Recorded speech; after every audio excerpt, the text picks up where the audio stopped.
Baru-baru ini viral di media sosial tentang kamar kos seorang wanita yang dipenuhi dengan tumpukan sampah. Ternyata secara psikologis, kondisi ini disebut sebagai hoarding disorder atau kebiasaan buruk menimbun barang hingga penuh dan terkesan tidak terurus. Ya, kondisi ini termasuk gangguan kejiwaan dan harus segera ditangani agar tidak semakin mengganggu kualitas hidup penderitanya. Lantas apa penyebabnya dan bagaimana cara mengatasinya? Berikut laporan khas redaksi pagi.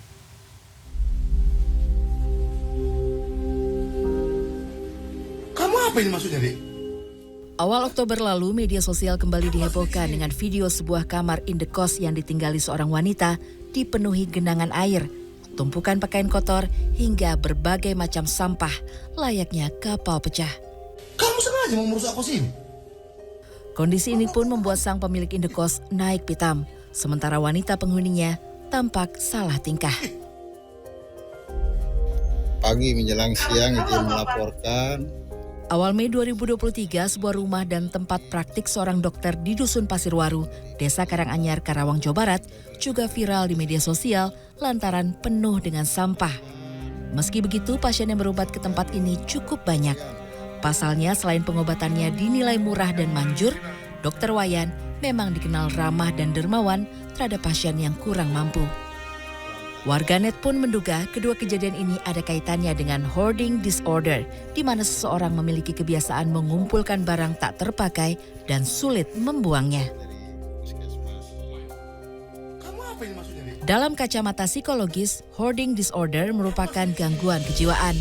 Selain senang untuk menimbun barang tak terpakai, pengidap hoarding disorder juga akan merasa tertekan saat harus membuang barang atau sampah tertentu. Kemudian kebutuhan untuk menyimpan itu sangat tinggi. Entah karena pikiran, nanti akan terpakai, nanti bisa dialihfungsikan sebagai benda yang lain. Seseorang dengan hoarding disorder itu jadi sulit, sangat terikat ya dengan barang-barang itu. Kalau misalnya dipisahkan atau diminta untuk membuang, mereka jadi bisa marah banget, bisa ngedown banget, intinya jadi emosinya nggak stabil. Ini bisa mengganggu aspek kehidupan yang lain, entah itu personal, pekerjaan. Gangguan mental yang satu ini biasanya rentan terjadi pada orang-orang lanjut usia, apalagi yang memiliki penyakit demensia. Karena pada usia lanjut ini, aspek kognitif dan daya ingat seseorang sudah menurun. Namun, hoarding disorder juga bisa dialami di usia muda. Biasanya muncul pada usia 15 tahun ke atas. Ada beberapa faktor yang mempengaruhi seseorang mengidap hoarding disorder. Pertama, walaupun perlu pembuktian secara medis, biasanya pengidap hoarding disorder memiliki anggota keluarga yang memiliki kondisi serupa. Kedua, orang-orang dengan gangguan kecemasan dan kesulitan fokus. Dan ketiga, memiliki rasa traumatis mendalam akibat suatu peristiwa tertentu pada masa lampau. Biasanya orang yang suka menimbun barang tak terpakai ini sadar perbuatannya merupakan sebuah masalah, tapi enggan untuk mencari bantuan karena malu. Padahal kondisi ini akan mengganggu kualitas hidup penderitanya. Bila di sekitarmu ada yang menunjukkan gejala hoarding disorder, ada beberapa cara yang bisa dilakukan. Cobalah memahami sudut pandang mereka. Empati dan jadi pendengar yang baik dapat membangun keterbukaan dan kepercayaan yang bisa menjadi gerbang untuk mengarahkan mereka mendapatkan bantuan profesional. Kedua, jangan tawarkan untuk pindah tempat karena tidak akan menyelesaikan akar permasalahannya. Bahkan besar kemungkinan orang dengan gangguan ini akan menumpuk lebih banyak barang di tempat baru.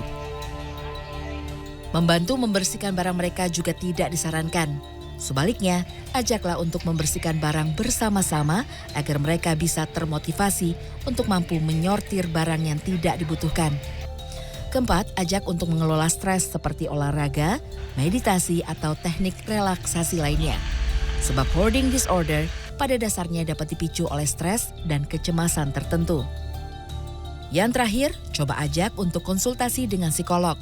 Bila memang mengidap hoarding disorder, terapi perilaku kognitif bisa menjadi solusinya. Terapi ini akan membantu mereka mengubah cara berpikir atau kognitif dan bertindak. Mereka akan dibantu menetapkan target atau goal yang dapat dilakukan secara perlahan untuk mengurangi kebiasaan itu. Gia Clarissa Gancar Wicaksono, Surabaya, Jawa Timur.